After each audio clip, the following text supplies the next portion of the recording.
Welcome to our tutorial on how to reply privately to a message in WhatsApp web group on your PC. In this video, we will show you the simple steps to follow. Let's get started. Step 1.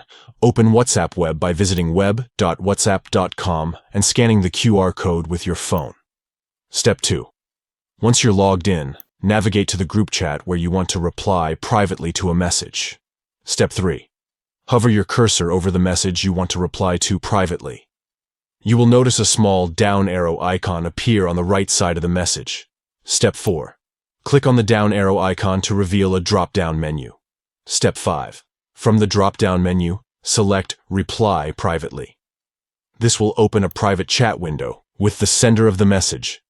You can now type and send your private reply in this separate chat window, which will only be visible to the original sender of the message. And there you have it. You now know how to reply privately to a message in WhatsApp web group on your PC. Thank you for watching our tutorial. Don't forget to subscribe to our channel for more helpful tips and tricks. Happy messaging!